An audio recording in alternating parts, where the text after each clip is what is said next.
Now, as they say, for something completely different.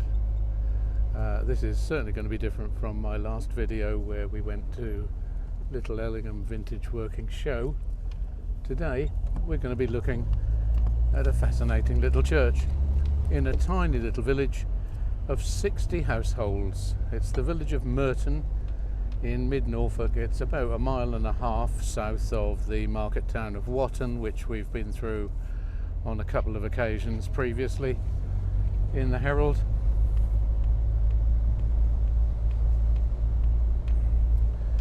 The village is, as I say, small. I think the population is only sort of just over the 100 mark, something like that, 100, 150. We haven't had the results of a recent census yet. Probably there's 50% of the population are dogs. There's loads of dogs in the village. It's a lovely place for dog walking. Plenty of shade, because effectively the the village is what you might call an estate village, or at least it was. There's been very little new development other than some houses which were built just after the Second World War. Mainly the village comprises a scattering of older dwellings. They are very much spaced out in terms of location. So straight ahead of us down there for about, I don't know, in the distance of about a mile, there's a handful of dwellings down there.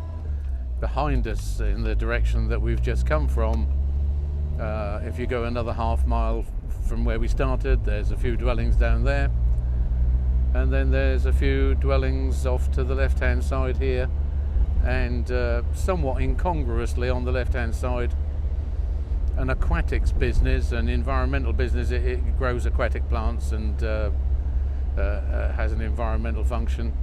And a little bit further down there is a vegetable processing factory that you'd never know was there. But here's the entrance to the church, which is shared with the entrance to Merton Hall. But today we're here to look at the church. I'm going to make sure I park in the shade because the temperature this afternoon is probably in the high 20s, and having black seats, you do not want to be sitting on those after they've been in the sun. Fortunately, we've found some shade right in front of the lich gate. So once I've got myself out of the car, I'll resume. So I'll just give you an overview of the setting to start with. Beyond the tree line here, there's a driveway which goes down to Merton Hall, and the hall grounds start where the fencing there is. The church, just to put you in position, is now over there. So if I come round this way, one or two magnificent trees in the beginning of the parkland here. Some lovely conifers and some more recent planting. Another large conifer over here, and then a paddock over there which has very often got Shetland ponies in, if not Highland cattle. Now beyond this area here, facing to the north, there's a field, and beyond the field you can see a tree line. That's a copse, and in this general area, when the church was built in around the 14th century, which is when the de Grey family took over the lands and village of Merton. At that time there was a scattering of houses over there. They have now all disappeared. I'm not quite sure historically what the reason was, whether it was that the family didn't want the residents to be too close to the hall. I couldn't say. And here's the church itself, 14th century, with a Saxo-Norman round tower. The setting within the parkland is beautiful.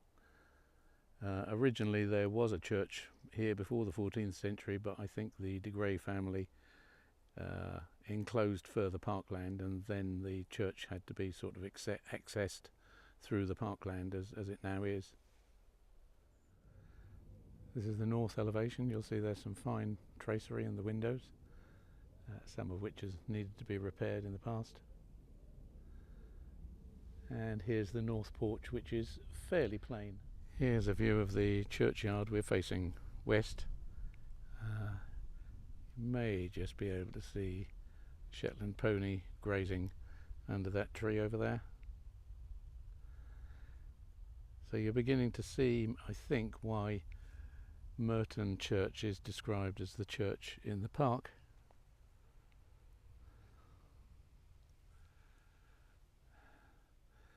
This is obviously the west elevation of the church with the round tower.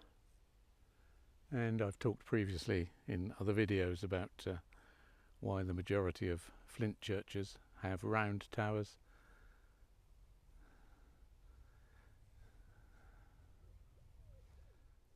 And this is the south elevation. You can see the south porch is quite a bit more ornate than the north porch. We'll just walk over and have a look, and you can see the inside. There's one or two little interesting details.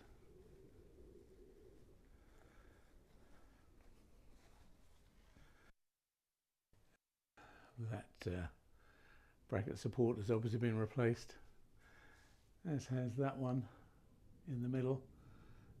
Unfortunately, we have one here waiting to be replaced. Beautiful oak roof. So still on the south elevation, you can see our fairly new zinc roof at the top there.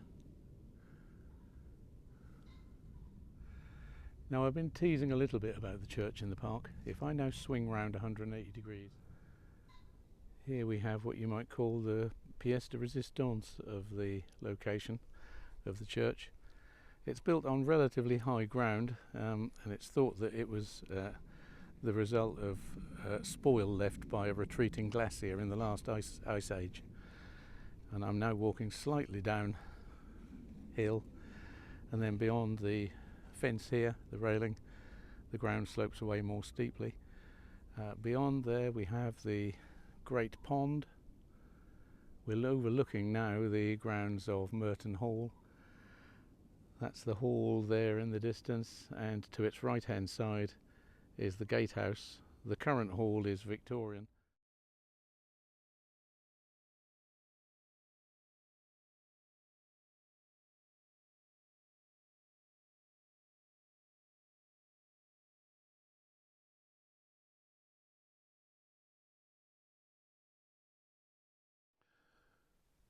So here we are inside the church. I'll just give you an overview of the interior to start with, and then we'll look at one or two interesting features. The church has, some may say fortunately, escaped largely Victorian alteration and modernisation. As a consequence, there's a number of interesting old or original features, and probably the most notable of these is the 14th century rood screen. It has received some repair work, but no major alteration. The repairs were done under the Reverend George Crabb's tenure, which would have been in the mid-19th century. Beautiful screen. The 15th century font is raised on steps, as you can see, which makes baptizing a slightly precarious business, and no doubt the incumbent has to take very great care when doing a baptism of a small child.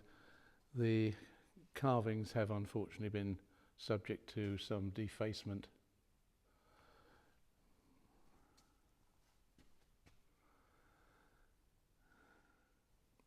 Here we have the font cover, which was taken down to do some restoration work, and unfortunately it's suffered a bit more damage since. As we walk the length of the church, you can get some idea of the very elaborate carvings on the pew ends.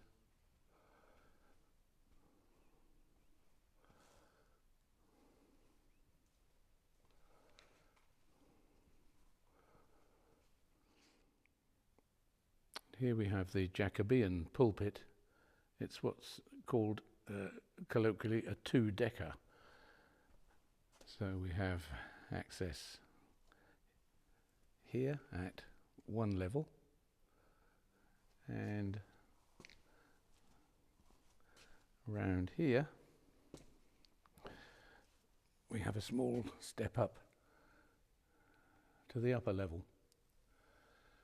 And here's the rood stairs, which originally would have given access out here, so that the clergy or the church warden could light the candle, which would have been on the cross at the top of the rood screen. At the altar end of the church, we have a double bowl piscina with leafed patterns. The leafed patterns are slightly different. One bowl would have been for washing the priest's hands and the other for washing the chalice, and the bowls drain out into the foundations so that nobody can access and make other use of the holy water. And we also have a triple-decker sedilia. The taller of the three would have been for the priest in charge, and then the lower orders would have sat on the lower seats. The altar rail is 17th century, and unusually it's three-sided, and it's thought that the reason for this is so that the Puritans could obtain access right to the eastern end of the church. The specification by Bishop Laud for the altar rails was that the pillars should be so thick that dogs couldn't obtain access to the sanctuary. Here we are now at the box pew, which has a door and seating all the way round. This would have been for the Lord of the Manor, the de Grey family, Lord Walsingham, to worship separately from the main congregation, and this explains now the position of the squint. Here's the other side of it, and you can just see through there the altar rail. And the reason for it is there would have been one member of the clergy at the east end conducting the service, and the Lord of the Manor would have had his own clergyman here giving the service, and in order that the service would be simultaneous and not get out of sync with each other, there was the squint so that each could see what the other was doing. And interestingly, we have a third piscina here. The stained glass in the east window dates from 1855. Very elaborate. The chancel stained glass is very slightly earlier.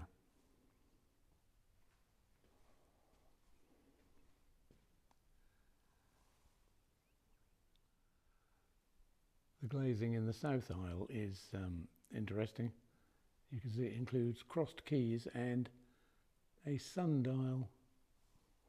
If I can get a little closer, you should be able to make out the numerals and a couple of spiders.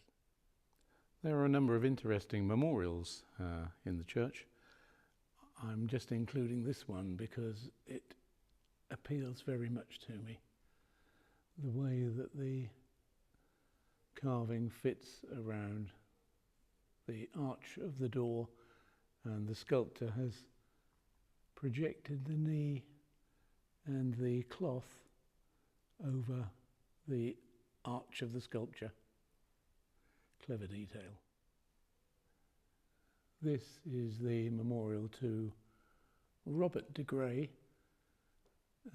He is supposed to have been the origin of the wicked uncle within the Babes in the Wood legend. Whether or not that's true is certainly open to debate, but you will have noticed in one of my previous videos I referred to Babes in the Wood, and the wood being Wayland Wood, which is from here about 1.5 miles distant. In recent years the church has suffered 2 separate thefts of lead from the roof, which has obviously caused significant problems. Nevertheless, whilst only with a very small congregation, the church has a very committed and effective church warden, and under her guidance grants and fundraising has taken place so that the roofs were replaced, this time in zinc, so that there'll be no incentive for them to be stolen.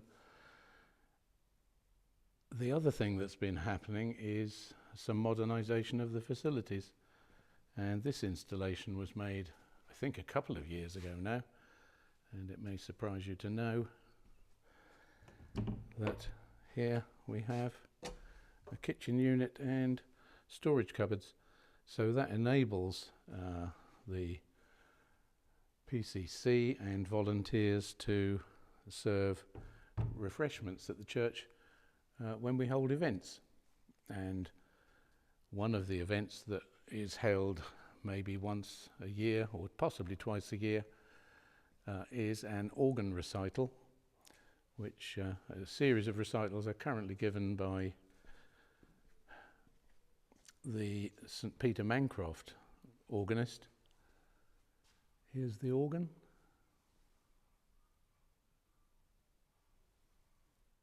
Its installation was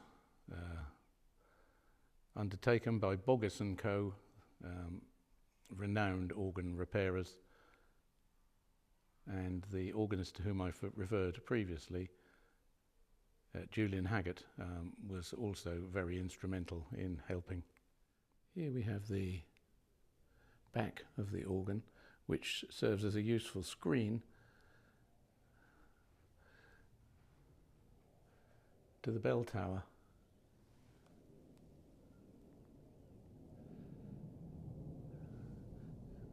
Which is also used as the vestry.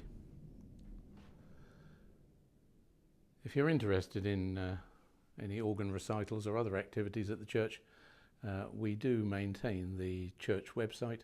It's St. Peter's Church, Merton, so I'd encourage you to have a look there. Here's a memorial to the fallen of the Great War, which is positioned in the north porch, which I'm standing in at the moment, and here's the view out to the north and the Lich Gate. You may just be able to see the Norfolk Herald beyond the Lich Gate.